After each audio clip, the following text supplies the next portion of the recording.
जो तालुका भंडारदरा धरणाचा अभिमान सांगत असेल, म्हणजे लहानपणी आम्ही लिहायचो महाराष्ट्रातलं सर्वोच्च शिखर कोणतं, तर कळसुबाईचं शिखर.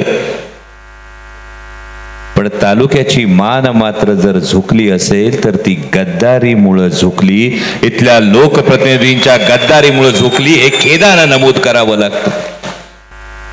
जय शिवराय. या शिवस्वराज्य यात्रेच्या अकोले तालुक्यातल्या कोतुळमधल्या सभेसाठी मंचावर उपस्थित असणारे निष्ठा, स्वाभिमान आणि लढाऊपणा याचं मूर्तिमंत प्रतीक असणारं महाराष्ट्राच्या राजकारणातलं सुसंस्कृत व्यक्तिमत्व, आणि हा बॅनर सगळ्यात भारी लावलाय. भल्या भल्यांचा टप्प्यात आला की करेक्ट कार्यक्रम करणारे नामदार जयंतरावजी पाटील साहेब, नगर दक्षिणचे खरं तर ज्यांचं लोकसभेमध्ये ज्यांची ओळख करून देताना आमची छाती म्हणजे भले तिकडं 56 इंचाची छाती असणारे सांगतात, पण ज्यांची ओळख करून देताना आमची 112 इंचाची छाती होती, ते आमचे जायंट किलर सहकारी खासदार निलेशजी लंके साहेब. ही नगर जिल्ह्यातली जी सगळी जादू होती, या जादूचे पडद्यामागचे खरं तर सूत्रधार आमचे राजेंद्र तात्या फाळके, आमदार सुनीलजी भुसारा ज्यांनी आपल्याला मगाशी मार्गदर्शन केलं, ते महबूबभाई शेख, सुनीलजी गव्हाणे, बाबासाहेबजी जाधव, संदीपजी वरपे, जयवंतजी वानोळे, विजय देशमुख, सुनीताताई भांगरे, कैलासजी शेळके, सुरेशजी गडाख, दिलीपजी भांगरे, सुरेखाताई शेळके, सुधीरजी मस्के, परीक्षितजी भोर, आणि सगळ्यात महत्वाचं म्हणजे डोक्यावरचं बापाचं छत्र हरवलं तरी सुद्धा ज्यानं आपला राजकीय बाप बदलला नाही, ते माझे युवा मित्र सहकारी अमितजी भांगरे. फार जास्त काळ बोलणार नाही, उशीर झालाय. सगळ्यांनी सगळे मुद्दे खरं तर बोलून झाले का नाही? उशीर झाला याची पुरेपूर कल्पना आहे आपल्याला. जयंत पाटील साहेबांचं खरं तर भाषण ऐकायचंय, पण अकोले तालुक्यात आल्यानंतर विशेषतः जो तालुका हरिश्चंद्रगड असेल, कळसुबाईच्या शिखराचा अभिमान जो तालुका सांगत असेल, जो तालुका भंडारदरा धरणाचा अभिमान सांगत असेल, म्हणजे लहानपणी आम्ही लिहायचो महाराष्ट्रातलं सर्वोच्च शिखर कोणतं, तर कळसुबाईचं शिखर. पण तालुक्याची मान मात्र जर झुकली असेल तर ती गद्दारीमुळे झुकली, इथल्या लोकप्रतिनिधींच्या गद्दारीमुळे झुकली, हे खेदानं नमूद करावं लागतं. सांगणारे सांगायला येतील, आम्ही ही कामं आणली, आम्ही ती कामं आणली. एक साधी गोष्ट विचारतो. एक गावात एक पोरग होतं, त्या पोराने आई बापानी लहानपणी हाडाची काड करून पोराला मोठं केलं. पोरग नाव रूपाला आलं, पोरानी चांगला बंगला बांधला, आणि पोरानी बापालाच घराच्या बाहेर काढलं, तर पोराला चांगलं म्हणाल का? हा, जे तुम्ही म्हणताय असं विशेषण असलेला आमदार हा स्वाभिमानी महाराष्ट्रातल्या कुठल्याच मतदारसंघातल्या सर्वसामान्य स्वाभिमानी जनतेला हवा असेल का? तुमचा निर्णय झालाय, वेगळं काय सांगायचंय?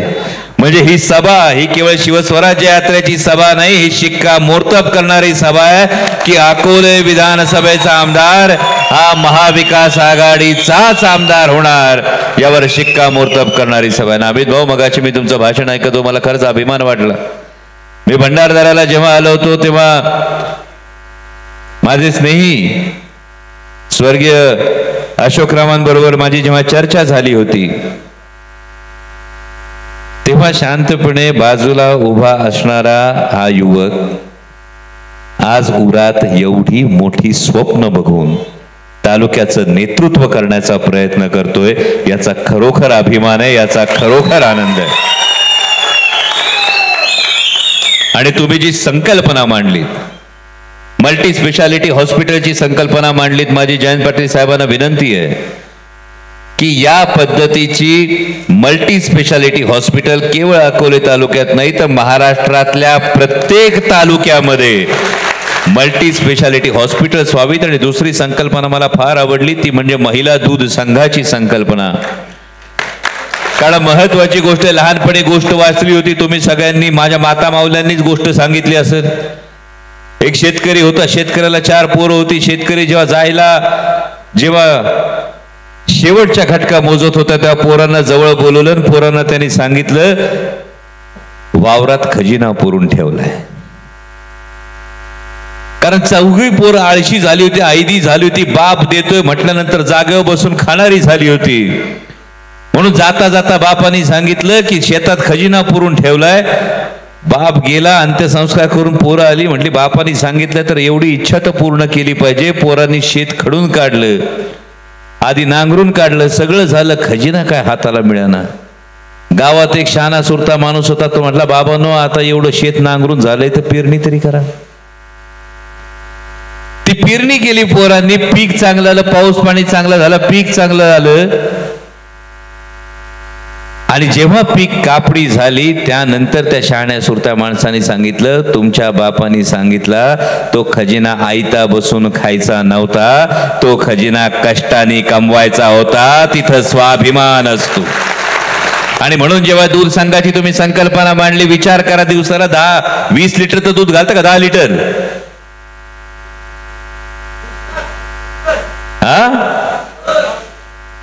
100 लिटर दिवसाला जर दूध घालत असाल राजो, तर दिवसाचं नुकसान झालं 1000 रुपये, महिन्याचं नुकसान झालं 30,000 रुपये, आणि घ्या हातात 1500.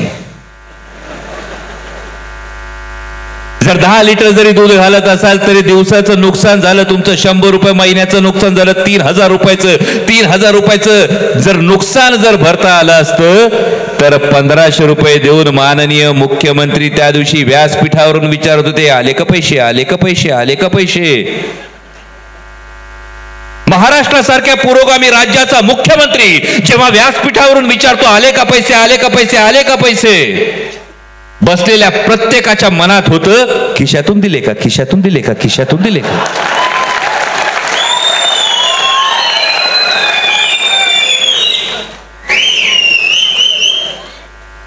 अरे चप्पल घालतो पायात, त्या चपलेपासून मरणाच्या वेळी तिरडीवर कापडा अंतरतो तोपर्यंत प्रत्येक गोष्टीवर जीएसटी लावता, त्यातून तुम्ही पैसे देता. पण आमच्या प्रश्नाचं उत्तर द्या. गुजरातच्या शेतकऱ्यांना 40 रुपये दुधाला भाव मिळतो, मग महाराष्ट्रातल्या शेतकऱ्यांनी तुमचं काय घोडं मारलंय, आमच्या दुधाला का 40 रुपयाचा भाव देत नाही. आणि जेव्हा गुलाबी जाकीटवाले येतील त्या गुलाबी जाकीटवाल्यांना जरूर हा प्रश्न विचारा, ज्यांच्या मांडीवर जाऊन तुम्ही बसलाय त्यांच्याकडेच तुम्हाला जागा राहिली नाही. येऊन गेले. आता 6 तारखेला परत येणार आहे. आचारसंहिता लागायच्या आधी जेमतेम 45 का 40 जागा मिळणार आहेत. 288 मध्ये जेमतेम 40 की 45 जागा मिळणार आहेत, मिळू शकतात जर आत ठेवलं तर, असं पत्रकार सांगतात. मी काही म्हणत नाही, पण त्यांना जरूर हा प्रश्न विचारा की ज्या आदरणीय पवार साहेबांचं नाव सांगून 2019ला मतं मागितली, त्या आदरणीय पवार साहेबांनी छत्रपती शिवाजी महाराजांच्या शेतकऱ्याच्या भाजीच्या देठाला हात लागू देऊ नका या उक्तीचं प्रत्येक वेळी पालन केलं. त्या शेतकऱ्याच्या कांद्याची माती होत असताना, त्याच्या टमाट्याची माती होत असताना, त्याच्या कापसाची माती होत असताना, त्याच्या सोयाबीनची माती होत असताना तुम्ही कधीच का तोंड उघडू शकला नाहीत, हा प्रश्न जरूर विचारा. कारण कांद्याला भाव चढले, निर्यात बंदी झाली. टमाट्याला भाव चढले, नेपाळहून टमाटा आयात केला. सोयाबीनला भाव चढले, सोयाबीन आयात केली. कापसाला भाव चढले, ऑस्ट्रेलियातून कापूस आयात केला. आणि ही सगळी परिस्थिती तुमच्या डोळ्या देखत होती. रस्त्यावर दगड पडलाय सांगणारे लई असतात, दगड उचलून बाजूला करणाऱ्याच्या मनगटात ताकद आणि उरात हिंमत लागते. आणि म्हणून सगळ्यांनी सांगितले, दगड पडलाय शेतकऱ्याच्या नशिबात, हा दगड जर उचलून बाजूला करायचा असेल तर आद्य क्रांतिकारक राघोजी भांगरे असतील, बिरसा मुंडा असतील, तंट्या नाईक असतील, यांचा आदर्श समोर ठेवावा लागेल. तुम्हाला येऊन कोणीतरी सांगेल, हो भूमिका घ्यावी लागली का, तर विकासाची भूमिका घ्यावी लागली. आणि यांचे हात दगडाखाली अडकले होते म्हणून यांना लाचारी पत्करावी लागली. हा इतिहास बदलता येणार नाही. आणि मग जेव्हा येतील आणि जेव्हा सांगतील ही कामं येणार होती, प्रोजेक्ट करायचे होते, म्हणून या गोष्टी करायच्या होत्या.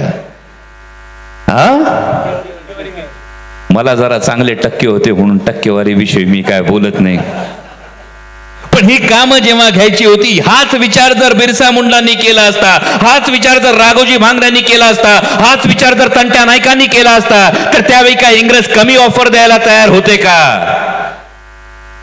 आज त्यांचं नाव आपण घेतो कारण आद्य क्रांतिकारक राघोजी भांगरे असतील, बिरसा मुंडा असतील, तंटा नाईक असतील, यांनी सल्तनती समोर, जुलमा समोर गुडघे टेकले नाहीत, ताठ मानेनं संघर्ष केला, म्हणून तुमचा आणि आमचा स्वाभिमान हा कायम राहिला. नुसतं एवढं म्हणून चालणार नाही. राघोजी भांगरे करे पुकार, राघोजी भांगरे करे पुकार. जर उलगुलांचा विचार असेल, हा संपूर्ण क्रांतीचा विचार असेल, तर हा क्रांतीचा विचार करत असताना माझ्या आदिवासी बांधवाचा, माझ्या शेतकरी बांधवाचा, माझ्या माता भगिनीच्या हिताचा विचार झाला पाहिजे. माझ्या आदिवासी बांधवाचा आज हिरडा जातो, कितीनी खरेदी करतात? 80-100 हिरडा जातोय. पाहिजे आपल्याला 180 ते 200 रुपयाचा दर.